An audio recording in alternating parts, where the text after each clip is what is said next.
Gaixo ikasle maiteok, guazen bederatzigarren gaiko kausa eta ondorioekin. Eta gaurkoan, autarkia ekonomikoa aztertuko dugu. Guazen ba. Lehenik, autarkia zer den definitu beharko dugu. Sistema ekonomiko bat da, zeinetan estatuak autosufizientzia bilatzen duen. Nola, batez ere, kanpo merkataritza murriztuz. Eta zeintzu dira beraren ezaugarri nagusiak. Alde batetik, protekzionismoa. Hau da, herrialdea arantzelekin babestuko da kanpoko produktuez. Gero beste alde batetik, industria bultzatuko dela. Eta azkenik hemen ikusten dugun interbentzionismoa. Zeinetan, estatuak ekonomiako erabaki nagusiak hartuko dituen. Eta ze testu ingurutan emango da autarkia hau. Autarkia hau 40. hamarkadan emango da eta arrazoi politiko, ideologiko eta ekonomiko ezberdinengatik. Eta Frankok eredu bezala hartuko ditu Italia fascista eta Alemania nazia interbentzionismo hori aurrera eramateko.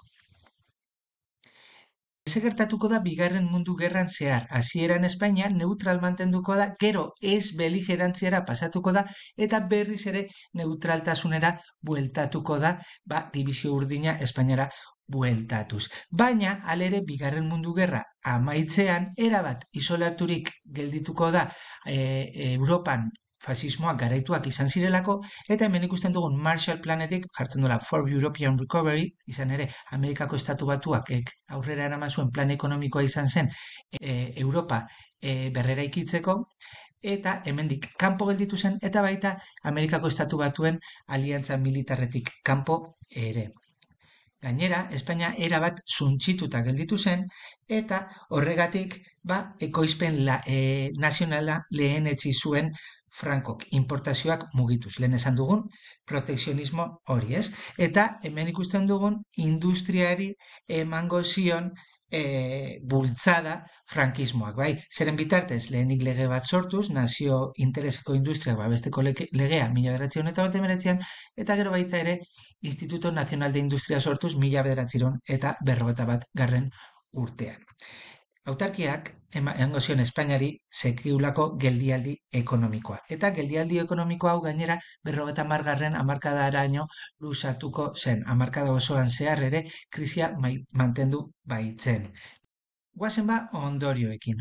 Hemen berriz ere autarkia zer den azaldu beharko genuke, bere ezaugarriak eman, eta jarraian beste ezaugarri batzuk azalduko ditugu. Lehenik, hemen ikusten dugun taula aztertzen badugu, ikus dezakegu nola 36tik 53ra prezioek gora egin zuten nabarmen. Orduan, hemen hitz egin behar dugu ezaugarri baten inguruan izango litzatekena pobrezia eta goze krisia.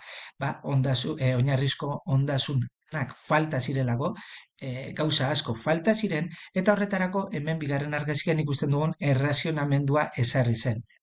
Hemen daukagu errazionamendu liburuxka, zeinetan jartzen zuen familia batek zenbat produktu jaso behar zituen. Baina hauek oso gutxi ziren eta esan dizuedan bezala gozea izugarria izan zen.